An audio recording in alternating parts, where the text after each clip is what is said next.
Most people applying for high-ticket sales jobs, they have it completely backwards, right? They're sending out hundreds of cold DMs, applying for all these roles, hoping that someone's going to give them a chance. But in reality, the kinds of roles that you actually want to sell for, they're never posted publicly online. You see, over the last 5 years, my team and I have built a multi-8-figure high-ticket sales agency. Okay, we've hired over 150 closers, sold for some of the biggest offers in the world, built sales teams for them. I've personally done thousands of high-ticket sales interviews looking for candidates. And what I can tell you is that 99% of the industry is doing everything completely wrong. And they're making the exact same mistakes that are leaving them selling on garbage offers or just unemployed altogether. I want you to understand one thing, and that landing the right high-ticket sales job can completely change your life the same way it did mine. Okay, this is going to be the difference between success and failure for you. In this video, I'm going to be breaking down exactly how to do that. Okay, not just how to find opportunities, but how to properly position yourself so that rather than getting on your hands and knees trying to get someone to hire you, you can flip the script and have these hiring managers begging to bring you on board their team, regardless of your prior experience. Okay, this is the exact process that we've used internally at our agency with all of our closers, and also the same process that we use with all of our students that's allowed people with little to no experience go on to earn $10,000 a month closing opportunities, in most cases in their first role, in their first few months. Okay, but before I give you what actually works, let me tell you about the biggest lie that is being told in the high-ticket sales space right now.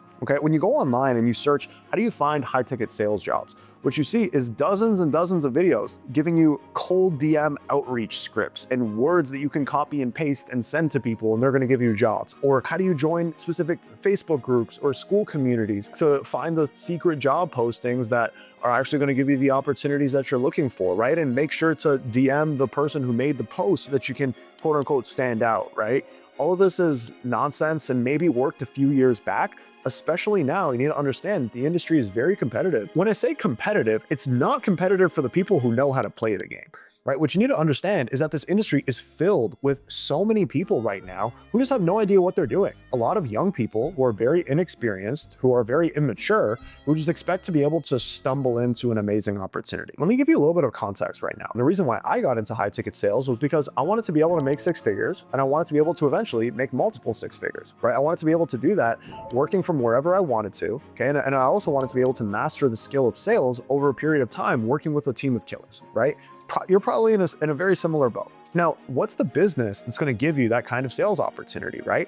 That's a business that's probably doing a minimum of 200 grand a month, if not significantly more. Anything less than that, I mean, think about it, right? Like if you want to make 10 grand a month, right? And you're doing this on a 10% commission, you need to be selling $100,000 a month worth of sales every single month. Now, if you're selling for a business that's currently making 50K a month, and there's 2 closers on the offer already, you're not making anything. And the reality is that approach that I mentioned a second ago, doing all the cold outreach and all these public groups, etc. When you think about the business that I just described, right? A business that's doing about 300 grand a month, that has a sales team in place, it's got a great brand, that has consistent lead flow coming in, that business is probably spending a few grand a day just on marketing costs, not including anything else, right? When they hire a salesperson, they're taking a risk because if that salesperson sucks, that could potentially mean thousands of dollars down the drain for the business, right? So what these business owners do, they understand that having great sales talent is their biggest bottleneck, right? So what they do is they create relationships, they create connections with sales recruiters, sales agencies, people like myself who run sales training companies, right? That way, they always have a stream of closers who are at a high level who can come in and perform. They're not posting in Facebook groups. They're not responding to random cold DMs that they receive, right? Meanwhile, all the people who are stuck following that advice, they're getting stuck on offers that are barely doing 10, 20 grand a month, that have no real lead flow, where they're selling borderline scams to people, thinking that, okay, I'm just going to build up some experience here and then hopefully I get good enough to get to the next role. And then they get stuck in this hamster wheel where they're bouncing from offer to offer for years if they don't give up before that. Now, what you might be thinking is, okay, sure, I get it. I want to be selling for these big offers, right? But even if I were to land one of them, even if I was to get in touch with one of them, why would they hire me, right? If they're looking for people who are experienced. That's another one of the biggest myths that exists in the space, because yes, a lot of these big roles, they will say that they're looking for experience, but coming from someone who's, again, been a major leader in a massive high ticket sales agency, who's ran interviews and hiring rounds for some of the biggest offers in the world, right? When I'm doing my hiring, experience is one thing that I'm looking for, but like, to be honest with you, most people lie about their experience, like that's basically just to check a box, right? Do they have experience? Do they not, right? Our agency, just to be clear, we've hired over 150 closers in the last 5 years. Almost all of them came in with little to no experience, and the majority being no experience at all, right? And the reason why is because when we have someone who comes in with no experience, but they had the right character traits, the right attitude, they're hungry, they're ambitious, etc. We have a whole list of specific things that we look for. As long as they have those things, that's someone who we can mold and develop into someone who's going to stick around and be a part of our team for years to come. And it's been extremely successful for us, right? So now, when you think about the kinds of offers that you want to sell for, they say that they're looking for people with experience.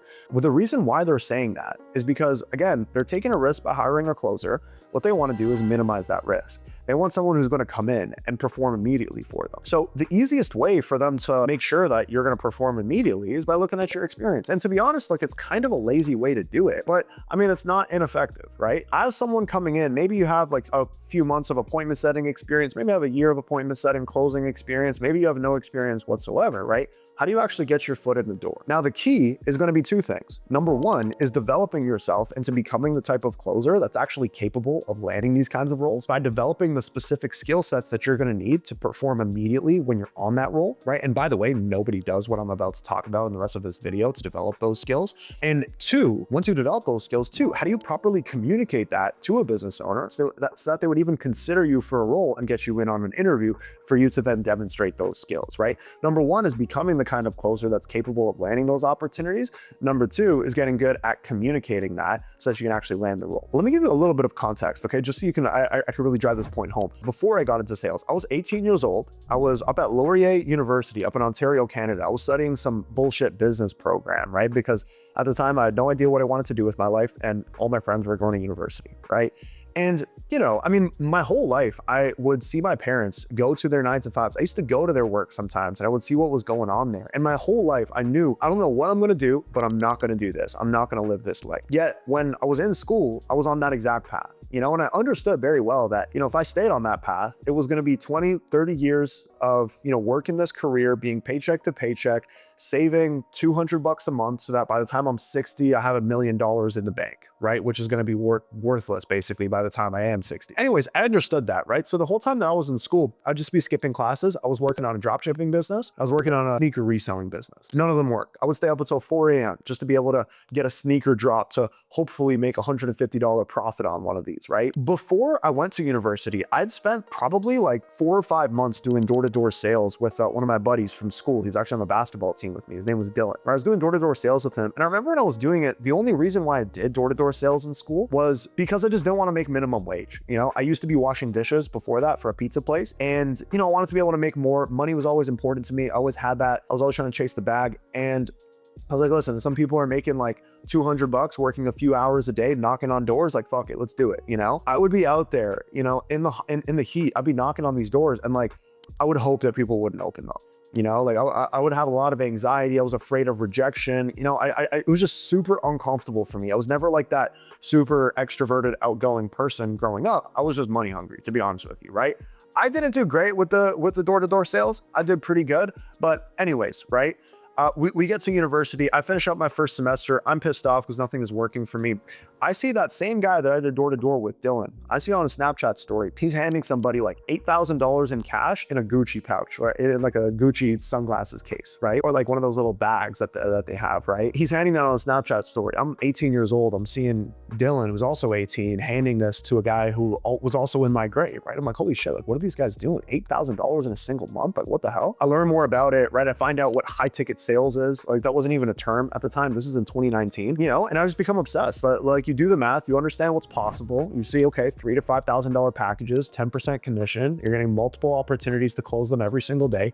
People are asking for you to call them. Great. All right, let's give it a shot. I was so excited about that, right? Just doing that simple math made perfect sense to me. I'm like, I need to master this. I went back to school. I was doing it part-time, making a couple $1,000 a month. Again, nothing special. I wasn't crazy skilled. I didn't have any like insane charisma or anything like that, but within my first year, within my first 12 months doing it, I was able to clear $100,000 in commissions by the age of 19. Okay. Why? two reasons. Number one was because I connected myself to the right people. Number two is I worked my ass off, right? And I mean, that's oversimplifying it, right? But I'm going to be explaining exactly how you can replicate what I did that works today in 2025 or whenever you're watching this video, that you can go and be successful and hopefully see results a lot faster and more results than I did. Now, here's the fundamental shift that you need to make to separate yourself from everybody else. Okay. And that's going to be called the skills first approach. Instead of bending over backwards to try to land opportunities, instead of committing all of your energy to finding roles, you're going to focus on developing the skills to become the kind of closers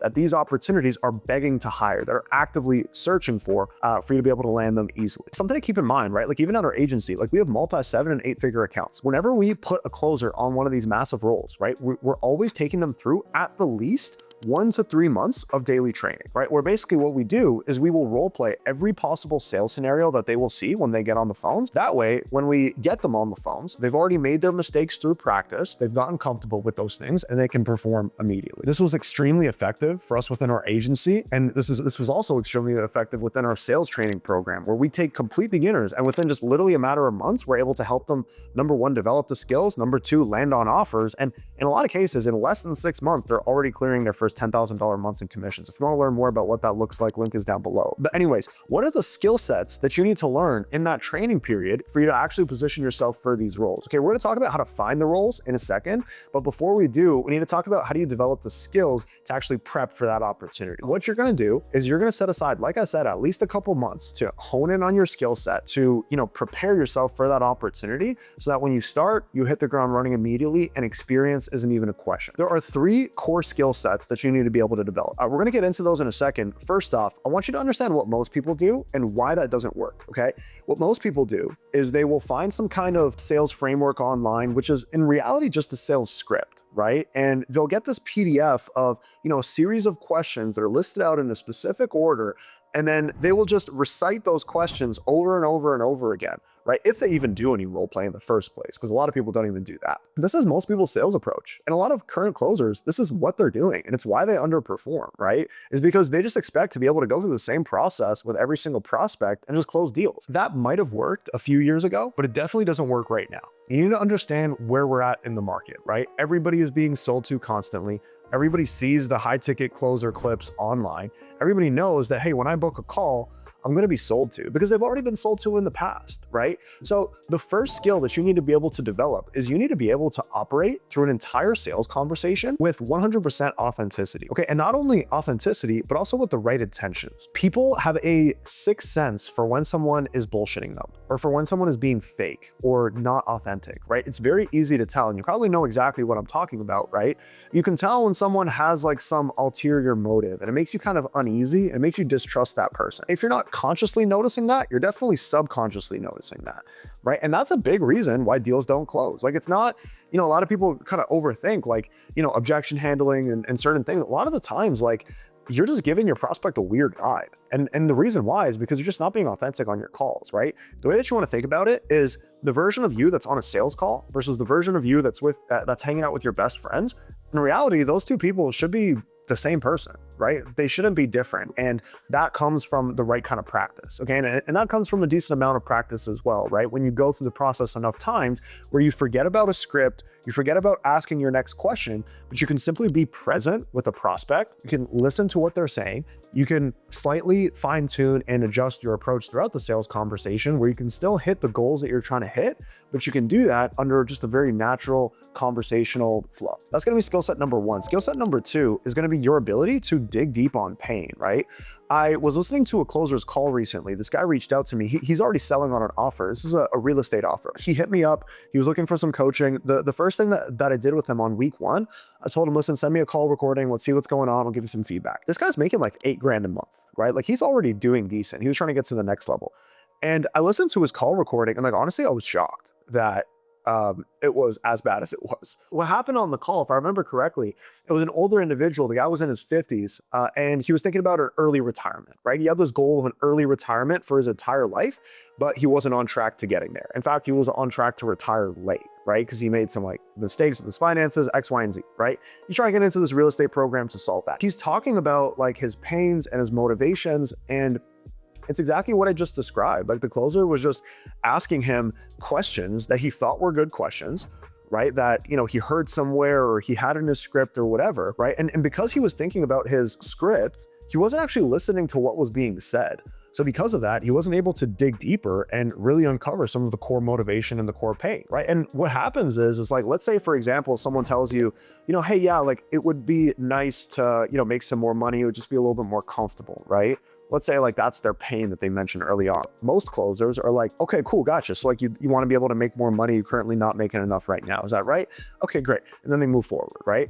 As opposed to, yeah, I'm not making enough money right now, and it's really been something that's been weighing on my mind a lot, right? Because I have different things coming up, I have certain goals that I want to hit, and honestly, I thought I would be a lot further in my life than I am right now, and I feel like I'm behind, and it's something that's really getting to me, right? Like you get something like that, something that's vulnerable, something that's real, that's authentic. When you have your prospect vocalize it and say it out loud, a lot of the times that'll be the first time that they've done that. Unless they have like an extremely supportive and vulnerable friend group, most people just don't have that. And a sales conversation, it's a transformational conversation if you're able to do this. Most people can't. It's very simple to do it. That's going to be the second skill that you need to be able to develop. Okay. Skill number 3 is going to be your ability to prevent objections. And let me talk about what I actually mean by that. You see a lot of like online clips of closers, handling objections, crazy analogies, things like that, right?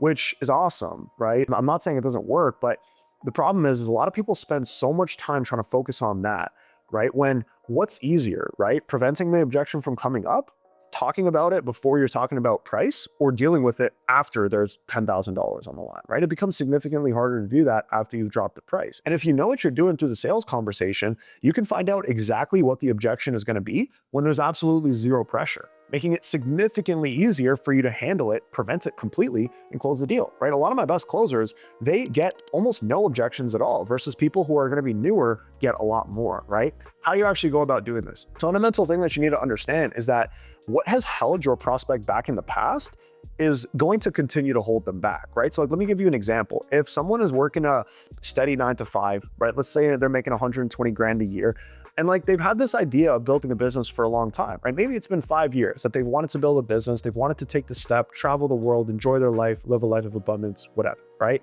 Cool, it's been 5 years. You ask them, cool, so like what's been holding you back from doing this, right? And they say, yeah, like it's just been, it's been kind of hard. A lot's been going on in my life. Timing has been weird. I've been pretty busy, but like now I'm finally at a point where like I'm ready to go all in on this, right? Okay, great. Most closers will just move on here, right? Then they get to the end of the call, drop price, $10,000.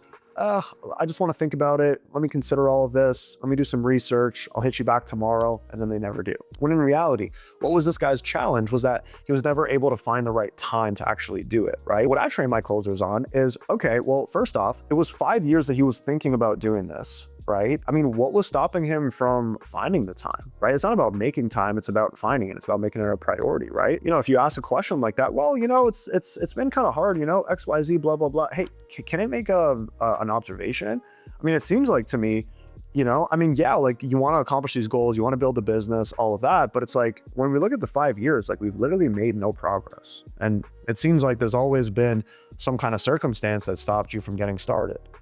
Right? I mean, from what it sounds like to me, correct me if I'm wrong, but maybe there's a side of you that's just a little bit comfortable right now. Maybe you know that you can always fall back to your 9 to 5. And because of that, you're not moving with the urgency that you need to move when it comes to building your business. Do you see how that's something that's probably going to continue to hold you back? Great. So what's going to be different going forward, right? Because the last thing that I would want to do would be to bring you on board. And, this isn't a priority, right? What can we do to change this going forward, right? Where we get to the core shit that's really held this person back in the past, we address it. We talk about it openly right now and be very direct about it. Have a little bit of an uncomfortable conversation.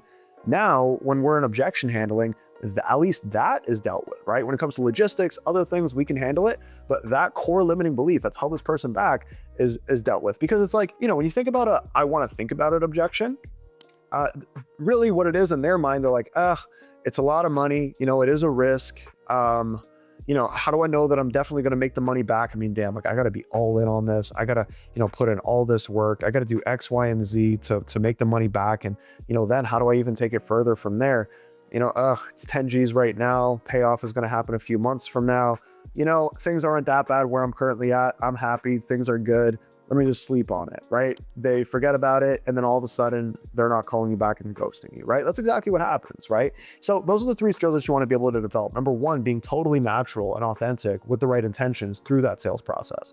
Number 2, being able to properly dig deep on pain and move past the surface. And number 3 is to, almost similarly get past the surface when it comes to what's held them back and get them from blaming external circumstances to blaming internal limiting beliefs, right? Once you get to that conversation, now you can almost completely prevent most objections from coming up at the end, and one call close significantly more than you would otherwise. Most people just don't do this. Even current closers who are on offers aren't doing this, right? These are skill sets that you can learn in a very short amount of time. It might seem like a lot, but honestly, it's very simple. How are you gonna develop these skills? The biggest thing, right? Like if you're trying to get good at a sport, for example, you wanna get good at basketball. Watching game tape and highlights all day is gonna get you nowhere. You gotta get in the gym. You gotta drill specific scenarios over and over and over again. You gotta drill, your pull up off of one dribble from the right side. You gotta do that 100 times. You gotta do it from the left side, right? Then you add in a move. You mix consistent repetition every single day with progressively increasing the difficulty. If you can do that within a short amount of time, and you can just be intentional over the course of a month, 2 months, you can make way more progress than someone else might make within a year of not being intentional. And again, like the reality is that most people just don't do this, right? Our industry is filled with a bunch of people who are very immature, who are young, who expect to get a result extremely quickly, and they just discount the amount of work that it's going to take to get to where they want to be because they've never actually really committed to something all in before. So it's like, you got to understand that if you're just that person that's willing to commit 1, 2, 3 months to honing in on your skill sets to create the foundation, which the rest of your multi-year, multi-6-figure career is going to be laid upon, then you're going to be more successful than most people. Very simple. How are you actually going to do that when it comes to sales? What I get all of our agency closers to do and what I get all of our students to do is get to the 100 role play mark as soon as possible. What you want to do is you want to role play every possible scenario that you're going to see, every type of objection that you're going to run into, and every stage of the call, and you want to see multiple looks of it, right? When you do it 100 times, you're inevitably just going to reach the point where it becomes very natural to you, right? Where you start to notice patterns and trends, and you can just start going with the flow as opposed to overthinking every single section of a call. It's not just about quantity, but it's also about quality, right? You need to find role play partners and people who are actually going to challenge you, right? Like if you're trying to get good at boxing, right? Like you can box with a bunch of, 10-year-olds, you're going to knock everybody out. It doesn't mean you're good at boxing, right? You need to get yourself knocked out a couple times before you actually become good, right? So it's like the same thing applies with sales. You need to find people like myself who are already in the game, who are already closing, who can ask the tough questions, give you tough objections, give you a bit of an attitude, give you ego, etc. Where as you're doing the quantity, as you're getting in a lot of role plays, you're getting significantly better and you're progressively challenging yourself over time. Commit 1 to 3 months of daily role play and daily focused role play where you're practicing specific scenarios, specific objections, and you're going to set yourself apart of literally everybody else in this industry. Now, once you've actually done the role play, okay, once you've developed the skills and you've reached a baseline level of skill set, right? Awesome, great, congratulations. Now, how do you actually go about landing a role, right? We spoke about how there's 2 parts to this. One, there's building the skill set itself. Number 2 is there's communicating the skill set, right? And showing hiring managers and business owners that you actually have the skills to perform on their offer. So there's 3 components to this, okay? Number 1, there's building out your Loom video. There is creating demo call recordings for people to go through and listen to your skill set at play. And then there's going to be your interview, right? Actually attending the interview and how you navigate that conversation and the before and after of it, okay? So let's take this one by one. First off, if you cannot create a custom Loom video for every job that you apply for, then just don't bother applying, right? Whenever I see that, whenever I look at the Loom video and it has 100 views, it's like looking at a girl and she has 100 bodies, it's like instantly you're like, it doesn't matter how hot she is, you're gonna get away from her, right? It's the same thing with your Loom videos, right? You should have a custom Loom video for every single one. If you're not able to take 2 minutes to film a custom Loom video for each opportunity that you apply for, then you're clearly just not serious, right? That's the impression that you're giving off. What I'm looking for in that Loom video is a couple things. Number 1 is how you present yourself, right? What does your background look like? I've seen Loom videos of people who are in their mom's basement with like a unmade bed behind them with like rust coming off the wall, and like their freaking hair is all fucked up and they have an ugly t-shirt. You know what I mean? Like do the basics, right? Like be in a nicely lit area, nice background, wear a clean t-shirt, get a haircut before you do it, right? Like the minimum. Because at the end of the day, right? It's like if you're going to take Zoom calls and sales calls, right? Like you're literally showing what your background is going to be, but it's crazy how people just don't put two and two together, right? Pretty obvious point there. That's number one. Number two, right, is the way that you speak, right? Your level of confidence and how articulate you are in that Loom video is really the main thing that I'm looking for, right? Can you speak clearly? Can you speak with some confidence? Or are you just like mumbling, and are you like monotone and weird and awkward? You know, like it's really easy to tell the difference. That's going to be an instant disqualifier, you know, if you give off that kind of vibe, right? And then, I mean, operating with a certain level of conviction as well, right? First off, if your experience is pretty straightforward, you know what to do here. Come on, hey, this is my previous experience. This is what I've done in the past. You know, what I'm looking for now is I'm looking for an opportunity where, you know, I have X, Y, and Z. You know, I went through your guys' offer and it looks really exciting and I'd love to learn more about what it could potentially look like. You know, I'm the kind of person that once I start going down the rabbit hole, I go deep. This is something that, you know, I'd love to master and obsess over so that I can accomplish a lot of my personal goals. And I'd love to discuss more about how it could be a potential fit on an interview that we schedule later on this week. Let me know what you think, and I'm looking forward to chatting soon, right? Simple, right? If you're no experience, what I would do is, hey, so, you know, here's a little bit of background on me and where I'm at, why I'm currently getting into sales, right? I just finished up school and now I'm trying to figure out, you know, what's the next 5 years of my life going to look like. I love sales. I'm extremely interested in it, not only when it comes to the money that I want to make, but also the level of personal development that I can do in this space. I have spent the last 3 months going through a series of trainings. What I've been doing is, you know, I've been role playing specifically prospects in your niche, right? So I've studied all the different big real estate offers out there. I've identified the exact pain points, challenges, and common objections that you see. And I've done over 100 of these, okay? And I can verify that, by the way. On top of this, you know, I've been working with XYZ sales coach. If you have some kind of sales training, what I'm looking for in an opportunity is, you know, I'm looking for an opportunity to prove my ability, improve my skill set through performance, right? I understand I'm not the most experienced person that you've ever seen, and I don't expect to be on a calendar from day one. But what I'd like is an opportunity to prove my abilities. And once I have, to have a clear pathway to actually getting on a calendar and increasing my earning potential, right? I want to be a part of a team that's competitive, that pushes each other. You know, it seems like you guys have that. You know, I've been following Joe, the coach, for, you know, X, Y, and Z, and I'm really excited to potentially talk more about what it could look like working together. Let me know what your availability is like. I'm looking forward to the next steps, right?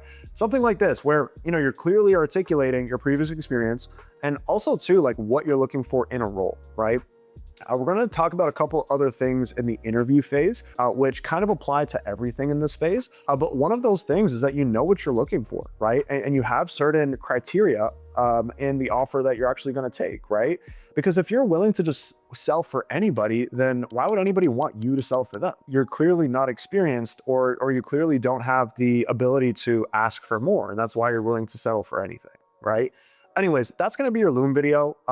You know, the way that you come off and the first impression is everything. As long as you can do those, you'll land the next stage in the opportunity. Number two, your call recordings, okay? And specifically creating a set of curated clips that you can give to a hiring manager that they can spend a few minutes listening to understand exactly where you're at experience-wise, right? Especially for those of you who don't have a lot of experience, this is gonna be major. I don't see a lot of people doing this, but the people who do it stand out significantly. What you wanna do is whatever niche it is that you're looking to sell in, right? Let's say it's in real estate.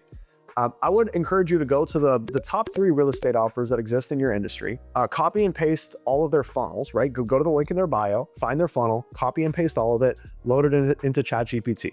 Copy and paste all 3, right? Ask ChatGPT, I'm applying for sales jobs within this industry, and I want to understand the ICP that these offers are targeting. What is their biggest pain point or personal problem that they're trying to solve by getting into real estate? What is the biggest challenge or obstacle that's stopping them from getting to their desired result? And what is the biggest objection that they would have to potentially buying a high-ticket coaching program in this industry? Okay, you're going to figure out what those 3 things are. Now you're going to go find a friend, find someone who can replicate a good prospect, and we're going to record a sales call practicing those exact scenarios. Right? You're going to practice the pain point. You're going to demonstrate your ability to go from surface level to urgency creating pain point. You know, let's say there's a challenge. People are concerned about interest rates, for example, and the state of the market, right? You're going to demonstrate your ability to reframe that external challenge and turn it into an internal problem that your offer solves, right? And then you're going to demonstrate your ability to handle like basic money or delay objections, right?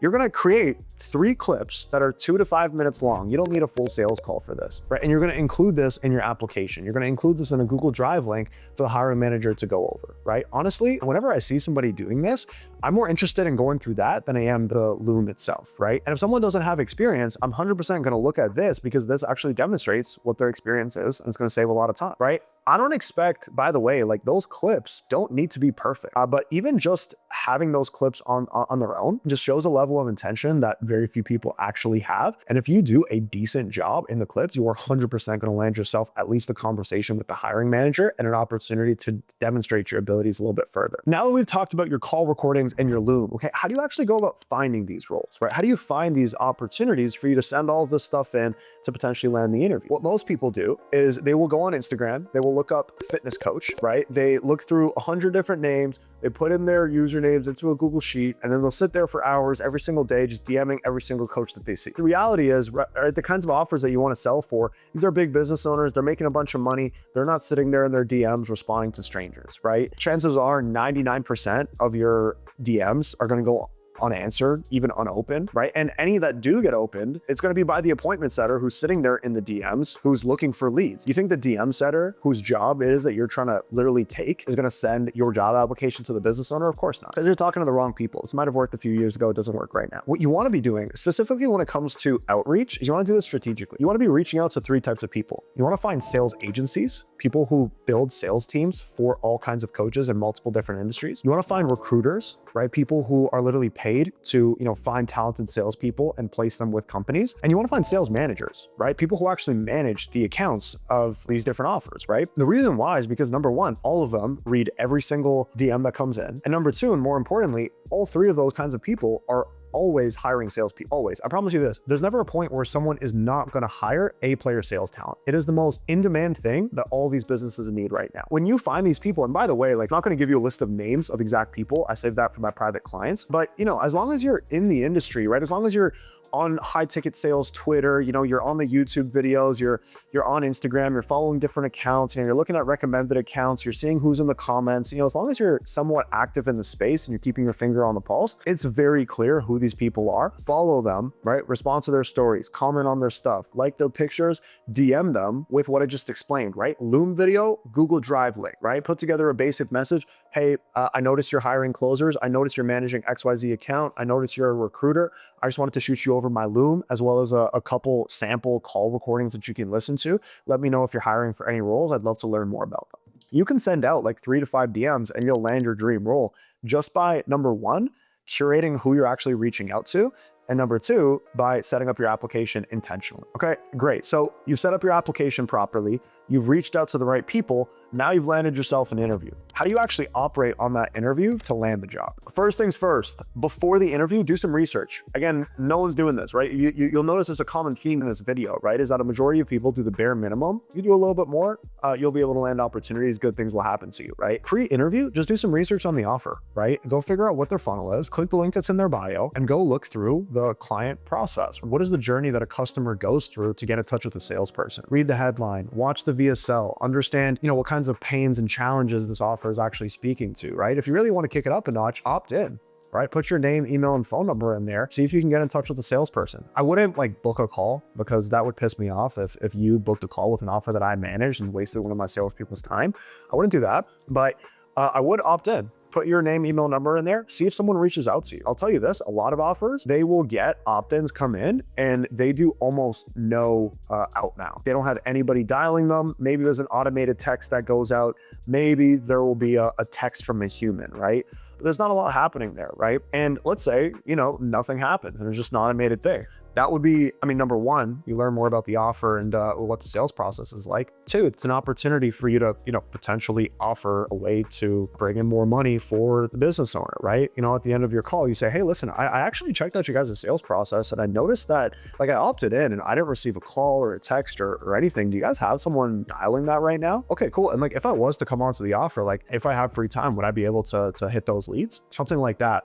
like amazing thing that you can mention on your call. You're welcome for that, right? Anyways, pre-interview, just do some research, understand what's going on, right? What should your mindset be coming into that interview, right? You got to understand that a lot of these interviews are done with like younger guys. It's not overly corporate or professional. It's not something that I would freak out about. One of the things that, you know, for me personally, whenever I'm interviewing a candidate, I want to learn who this individual is. One of the first questions that I always ask is, okay, great, awesome, man. Well, you know, before we get into your sales experience and all of that stuff, you know, I just want to learn more about who you are as an individual. You know, why don't you just start us out with some background on yourself and why you got into sales, and we'll take it from there. And then what's funny is people a lot of the times will just jump straight into like their sales experience, you know, or like they'll give me a little bit about themselves and then they just jump straight into the sales experience. When I literally told them, hey, we'll talk about that later. First, I want to talk about you. What I'm trying to figure out, like first, like what's their story, right? Like how did they get to sales, right? Like what are some of their core motivators? What are some things that maybe happened in their life that are going to influence them moving forward? If someone doesn't have any of those things, if someone can't like articulate like what is their deep motivation, what is driving them to get into something like sales, it's a red flag on my end, right?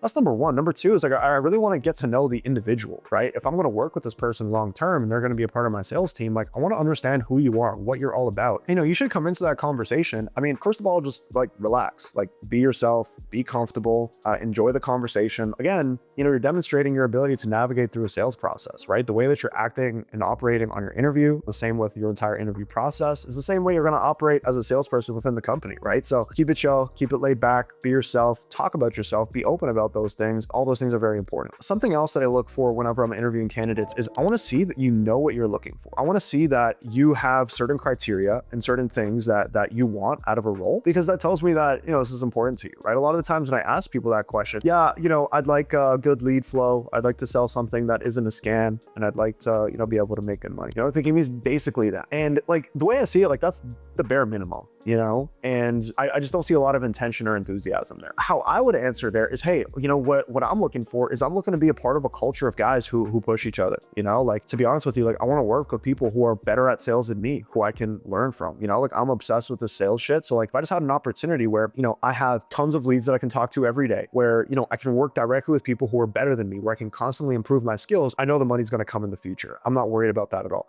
Now, to be clear, you know, one of the other things that I'm looking for as well is like a clear growth trajectory, right? I want to be able to work my way up within the company.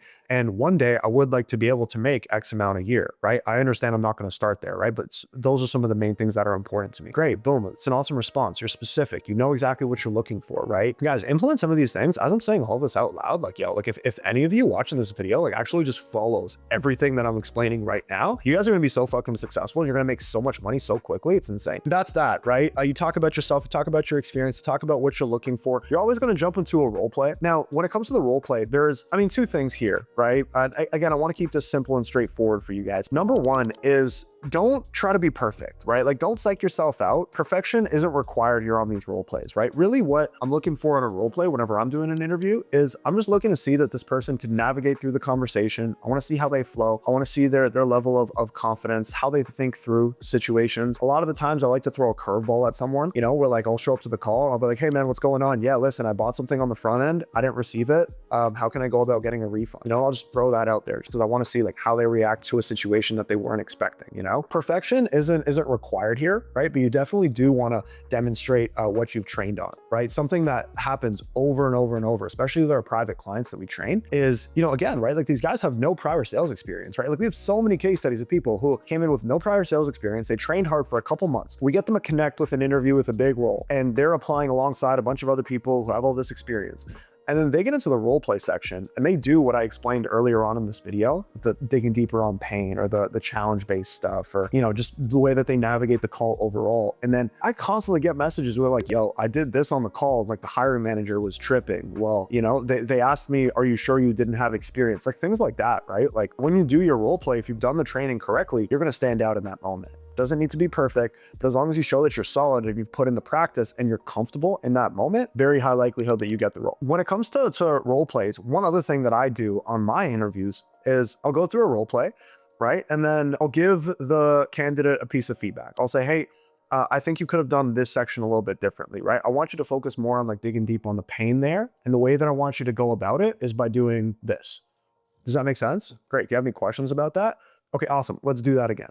And then all I'm testing for is their ability to take feedback and implement it immediately. I don't care if you're, perfect right now or not, but like if I give you a piece of feedback, how long does it take before you implement it perfectly, right? Some people it takes a minute, some people it takes like months, right? Questions that you should ask when you get into the interview phase. There's a couple things that come to mind here. Number one, absolutely have multiple questions ready. These should be genuine questions that you are genuinely interested in, not just questions that you're asking because I'm telling you to ask them. Number one, I would be very curious as to know what's the training process and the onboarding process and the ramp up process of a new rep, right? What does that look like? What kind of training and support are you going to receive on the offer, right? Get them to describe that to you, right? I would be asking, hey, like when it comes to, your top producers on this account, when you compare them to maybe people who are middle of the pack or who are at the bottom of the board, like what are really some of the main differences there? What do the top dogs do differently from everybody else?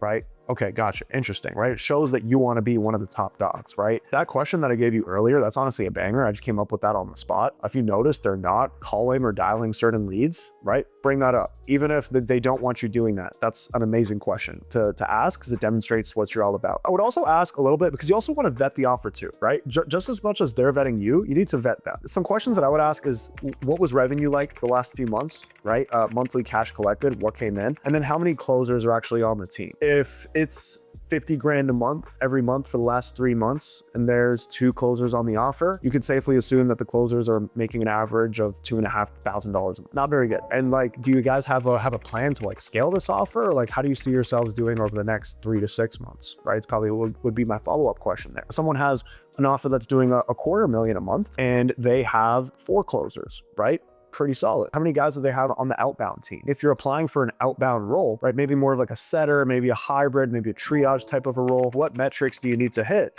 before you can move up to the closing position? Even I'd be curious to ask, like, great, gotcha. And like, have you had any closers who've actually moved up to a management position within the company? Okay, great. If so, like what went into that decision? Like what's kind of required to make that jump? You want to have questions that demonstrate just character traits that people are looking for, right? Long-term growth, intention, attention to growth, etc. Those are some good questions for you. Feel free to steal them. I'll give you a couple mistakes that I see a lot of people making and how to actually avoid these things, okay? Number one, I mean, don't just take any offer. I would encourage you to be picky with the kinds of offers that you work with. And, where does that come from, right? Like you can, because there's like the fat guy who says, the piece of shit loser that says, yeah, I'm only going to date 10s, right? That guy's delusional, right? But it's like, if you've developed yourself to a certain standard, right? And you know what you're all about and you understand your value, you're going to be picky with the kinds of, women you date or the kinds of roles that you close for, right? So I would encourage you to have a high standard for what you're actually looking for and make sure that if you have that, right? Because there's a difference between having high standards and having entitlement. And a lot of people have entitlement, okay?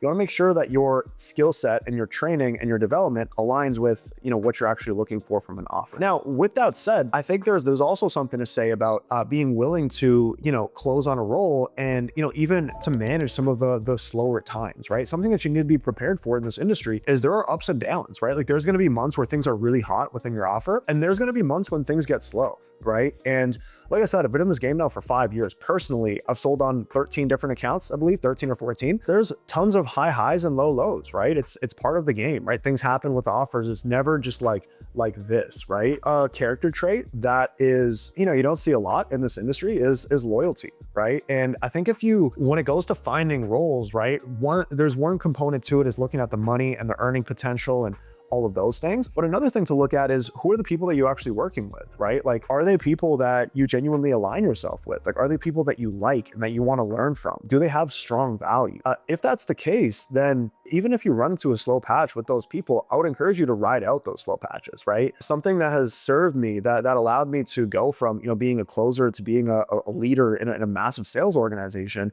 was that loyalty factor, right? It wasn't necessarily because I was the most skilled or the most talented or the highest producing closer, right? I was definitely up there, just to be clear. The reason why I got a lot of roles and I got a lot of opportunities and new accounts and new things handed to me was because of the way that I operated when things were slow, right? And I think that's important to keep in mind, especially if you're coming into the game and you're newer, right? And something that you see a lot of, right, is like offer stacking, job hopping. Listen, if you're able to work 12 hours a day and you're able to manage 2 offers at the same time and, commit to both, I mean, kudos to you. That's awesome. To be honest, I've never seen it done successfully. I don't see how, you can give your 100% to two separate offers. Your attention, your focus is going to be split, and it's also just going to drive you crazy. I really wouldn't encourage that you do that. I would encourage that, and back to kind of the loyalty thing, right? There's a lot of job hopping there, right? There's a lot of bouncing around, right? There's two sides to this, right? Number one, there's staying loyal to people that you really see yourself growing with and being successful with long term. And then there's also understanding when you've outgrown an opportunity and it's time to finally step up and move forward. You need to be really aware of these things, right? And you need to be able to have some honest conversations with yourself and make some tough decisions if you want to be successful in this long term. I'm just kind of talking about some future problems and some future things that you're going to run into. Keep these things in mind, right? If you're watching this video, you're probably still working on landing some of your first, if not your first role, your second or third role, probably newer to the game. These are just, some lessons from someone who's been in the game for a little while now that, are mistakes I see a lot of people making. Last thing that I'll give you is to never stop investing in your development, okay? You're on 100% commission. Every single dollar that you're going to earn in the space is going to be directly tied to performance and results that you drive. If you have a bad day, if you have a bad mood, if you take your foot off the gas, your performance is going to suffer. That's going to lead to problems in your life. The reason why you're here is because, the whole idea of taking complete control over your income probably gets you excited, right? A lot of people would be turned off by it, but not you. One of the most important things that, I've really internalized and owned through my career is, the personal development side of this. If you are not growing, you're dying. You need to constantly be learning new things, upgrading your game when it comes to sales, but then also just in other aspects of your life. And the amount of money that you make is going to be tied to your ability to have transformative conversations with people all day, every day, over the course of years. Right? Having these life-changing conversations with people has to just be like natural for you. How do you do that? Is you have to be learning new things all the time, right? You have to be developing yourself, becoming the best version of you. And as you do that, your money is going to follow. Your commissions and the amount of money that you make every single month is going to catch up to that. All right, guys, listen, the bottom line is while everyone else is out here cold DMing, looking for opportunities, putting all of their success in the hands of an offer that probably doesn't even want them because they haven't done the work that they need to do, right? While everyone's out here doing that, you need to focus on becoming the kind of closer that these offers are going to hire on the spot. You invest 1 to 3 months every single day to developing your skill sets, right? Positioning yourself in the niche that you want to be working in, right? Properly setting up your applications and your call recordings and preparing for the interview process. If you can just be intentional, you're going to make the progress that a lot of people make in years in a matter of a few months. This isn't about getting lucky. This isn't about knowing the right people. This is about becoming undeniable when it comes to your skill set. And when you do that, right? Finding offers, this thing that everyone is obsessed with and people think is so hard, actually becomes effortless. It becomes extremely easy. Now, guys, the choice is yours, right? You can keep doing what everyone else is doing. You can keep trying to find the easy path and the shortcut, or you can follow a proven system that actually works. Now, if you want to skip all of the trial and error of figuring all of this stuff out on your own, which you absolutely can, by the way, but if you want to skip that and you want to speed through this process a little bit faster, this is the exact process that I've been taking hundreds of closers through over the last 3 years. I'd be happy to help implement all of this with you and help you get on an offer, start making a shit ton of money in commissions. Okay, results are not guaranteed, but if you're willing to work your ass off, I will make your life significantly easier. Feel free to learn more about that in the link down below. But anyways, guys, thanks for watching the video. I'll see you on the next one.